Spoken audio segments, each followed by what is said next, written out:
A Mochi moment from Sadie, who writes, I'm not crying, you're crying.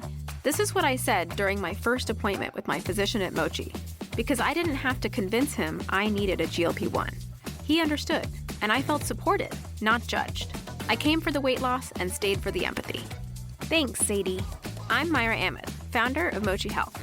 To find your Mochi moment, visit joinmochi.com. Sadie is a Mochi member compensated for her story. 911, what's the nature of your emergency?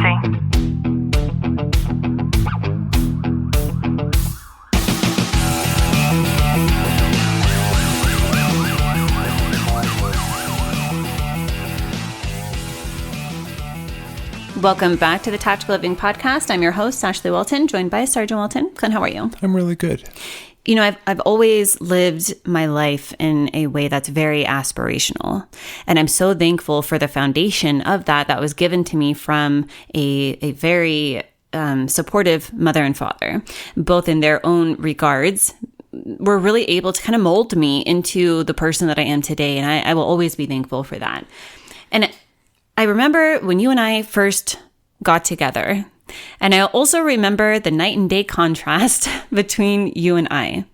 And when the conversations came up as it pertained to, your ambitions and your advancement in your career path and just the things that, basically, were you shooting for the stars or not? I remember it very distinctly, never questioning, whether or not this could work, but always trying to get curious about how can I influence him in the same way to where all of the ambition and values that I was raised with, I can help to, if not instill in you, to help to just kind of educate you on a different way of looking at life. And it's so funny, and this is where it's like I'm thinking of a conversation we actually had last night is Ashley goes, I really do not like this chocolate payday. And I'm like, oh, I get to try a chocolate payday. And it was a chocolate covered payday. I'm like, wow, well, I've been on this thing with wanting to eat paydays lately. It started around Halloween because I got a bag of like mixed candy bars and then I only ate the paydays out of it. And so I was like, wow, they have chocolate covered ones. And yeah, didn't like it. And it's funny because I grab it and I'm like, I can eat this, right? She's like, yeah. And she's, oh, you're probably going to love it because I absolutely hate it. And it's so funny when it comes down to certain dynamics like that, where like Ashley will go, oh, this is disgusting. And I go, oh, this is so good when over like food stuff. But looking at it from the inspirational or the, what's the word I'm looking for? The aspirational mindset on things is I love my parents and they've always supported me in anything I've ever wanted to do. And see, I was raised in more of a household of we're happy with status quo. There's never always wanting to strive for more and wanting to push for more. And because I didn't have that, it's not that they were holding me back for anything. I never got to see that firsthand of wanting more and wanting to aspire to be more. And that's where Ashley came in and started. It took time for her to get my head wrapped around of what she was talking about, what she did. And now to this day, like she motivates me with anything and everything that I ever want to do. And like, she is the driving force behind me because, she's not saying, hey, you need to go out and do more right now. It's more so of, okay, so what's next? What's next on our agenda? How are we going to build this? What is our next step? Because we're always looking for that next step. Yeah, and it's really interesting because as we're raised so differently, not one is right over the other as we compare the two of us. And the thing with me was being able to be raised through the American dream from a father who, didn't even speak English, coming from Canada and then coming here and having to learn English and having to be an adult at the age of 14 and starting to work full time and then building, a family, like all of the things, and then becoming a citizen and just literally living the American dream and watching it unfold from the truest ways that it possibly can. And so I think that as it pertains to a lot of first responders, something that they carry, but they rarely say out loud is the desire for more growth, for more income, for more freedom. And a lot of times that's paired with the guilt for even wanting it at all. And I think too is we don't have the discipline to want to push ourselves to want to strive for more. And I think for me, that was one of my hardest things early on is I didn't have the discipline to keep wanting to push forward, to keep wanting to do more for myself and for us.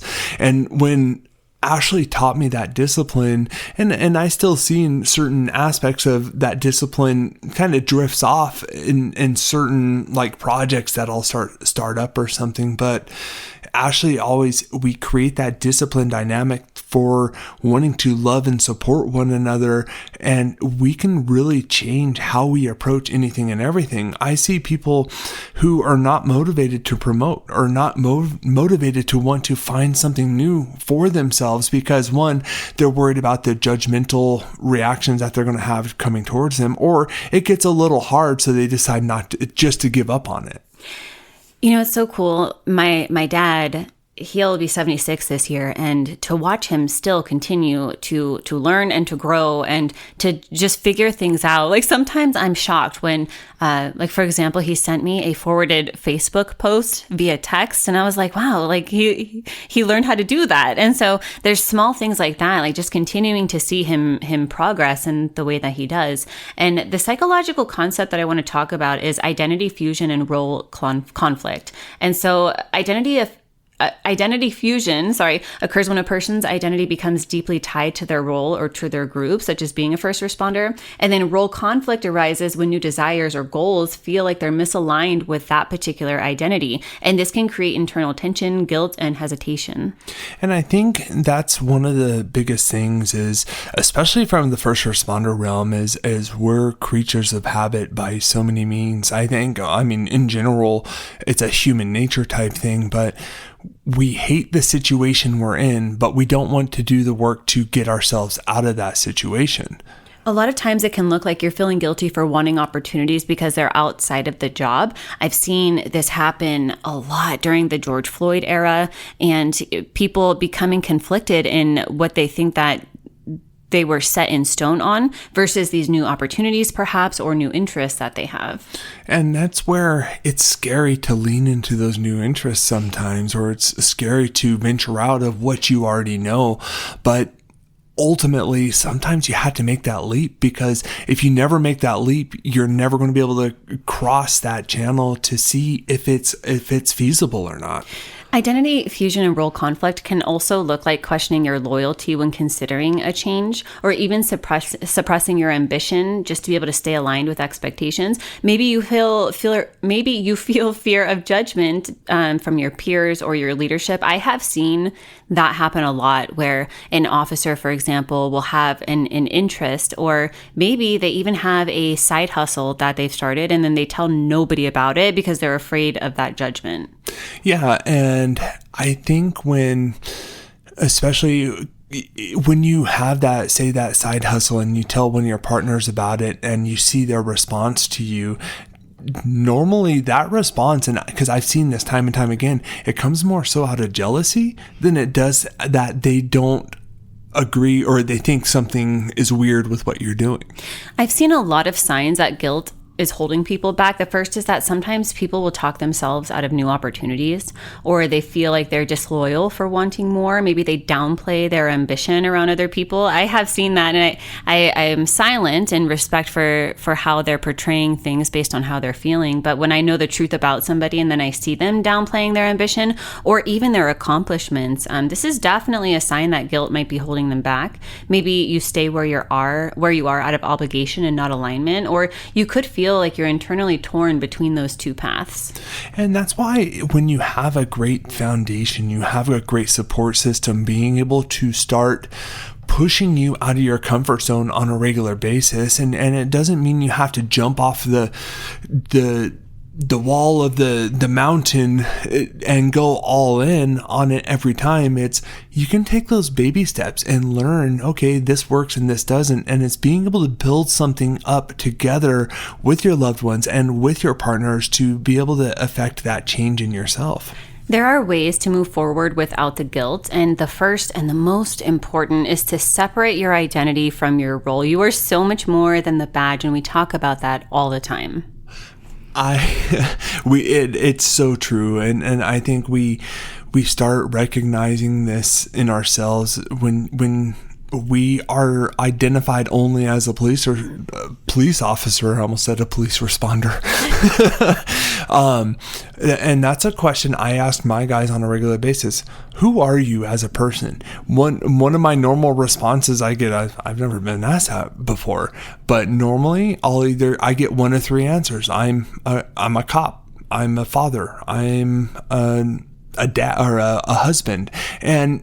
But that's recognizing who you are tied to other people or other things instead of actually who you are as an individual. And you can redefine growth as expansion and not necessarily betrayal. It's okay for you to be able to honor both. And something really important is to just get clear on what you actually want, because that clarity is going to help to reduce that inner conflict that you might be feeling. We've gotten some value out of today's episode. If you have, do us a favor, drop a review, subscribe down below. And as always, know that I'm sending you a long, tight hug from my home to yours. Finding great candidates to hire can be like, well, trying to find a needle in a haystack. Sure, you can post your job to some job board, but then all you can do is hope the right person comes along. Which is why you should try ZipRecruiter for free at ZipRecruiter.com/zip. ZipRecruiter doesn't depend on candidates finding you. It finds them for you. Its powerful technology identifies people with the right experience and actively invites them to apply to your job. You get qualified candidates fast. So while other companies might deliver a lot of hay, ZipRecruiter finds you what you're looking for. The needle in the haystack. See why 4 out of 5 employers who post a job on ZipRecruiter get a quality candidate within the first day. ZipRecruiter, the smartest way to hire. And right now, you can try ZipRecruiter for free. That's right, free at ZipRecruiter.com/zip. That's ZipRecruiter.com/zip. ZipRecruiter.com/zip.